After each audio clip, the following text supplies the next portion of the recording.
Hola chicos, bueno, vamos a iniciar con la parte de física y para poder iniciar con esta parte de física vamos a recordar lo que hemos trabajado en clases anteriores y es lo relacionado con la magnitud. Hemos dicho que una magnitud era una propiedad de los cuerpos que puede ser medida, ¿no? En ese caso habíamos hablado de dos clases de magnitudes, las magnitudes fundamentales o básicas y las magnitudes derivadas. Vamos a iniciar entonces con las magnitudes fundamentales o básicas. Eh, Estas son magnitudes que no dependen de otras y según el Sistema Internacional de Medidas son la masa, la longitud, la temperatura, el tiempo, la cantidad de sustancias, la intensidad lumínica y la corriente eléctrica. Nosotros en este caso, para este año solamente vamos a trabajar estas cuatro primeras. Estas tres últimas las van a trabajar en grados más adelante, ¿listo? Grados superiores. Pero por ahora nos vamos a centrar en la masa, en la longitud, en la temperatura y el tiempo. Bueno, vamos a ver qué es cada una de esas magnitudes básicas, ¿no? Decíamos que no dependían de ninguna otra. Entonces, tenemos la primera magnitud que es la longitud, que es la longitud de la distancia que hay entre dos puntos.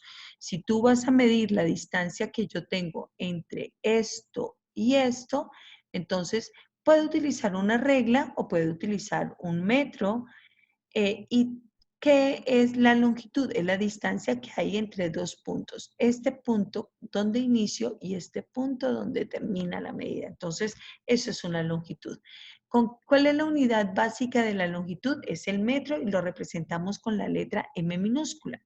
Pero también hay otras unidades, entonces volvamos a pensar en la regla. En la regla tenemos los centímetros, lo representamos con la cm, o los milímetros, que son esas lineecitas pequeñitas que tenemos ahí, y lo representamos con la m minúscula, dos m minúsculas.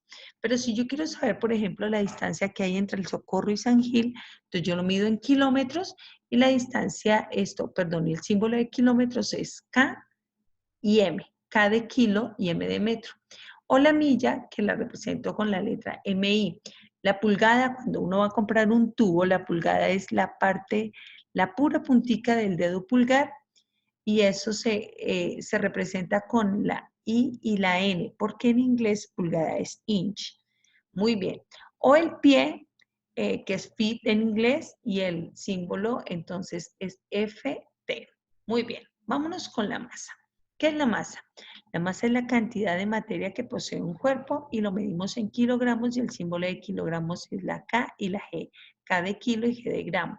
Pero también lo puedo medir en libras, cuyo símbolo es LB, en gramos, cuyo símbolo es G, en miligramos, cuyo símbolo es M de mili y G de gramo, o las arrobas, que es el símbolo es como el arroba del correo electrónico. ¿Qué es el tiempo? El tiempo es la duración de las cosas y la unidad básica del tiempo es el segundo y lo represento con la S solita. Muy bien, pero también lo puedo medir en horas, en minutos, en días, en años, en lustros, en siglos, en fin. Y la otra unidad, la otra magnitud fundamental o básica es la temperatura, que es la temperatura, es la cantidad de calor que posee un cuerpo debido al movimiento de sus partículas, y nosotros la unidad básica de medida se llaman los grados Kelvin y lo representamos como grados y la K de Kelvin. Pero también podemos hablar, nosotros en la cotidianidad hablamos de los grados centígrados con lo que medimos la temperatura de nuestro cuerpo, o grados Celsius, y lo representamos la bolita que me indica que son grados y la C mayúscula que me indica que son centígrados, los grados Fahrenheit, que es una bolita que me indica grados, y la F de Fahrenheit, o los grados Rankine. Bien, ahora van a desarrollar su guía de trabajo y pueden dibujar los aparatos que se usan para medir, para las cuatro medidas fundamentales: con qué mido la longitud, con qué aparato mido la longitud, con qué aparato mido la masa, con qué aparato puedo medir el tiempo y con qué aparato puedo medir la temperatura.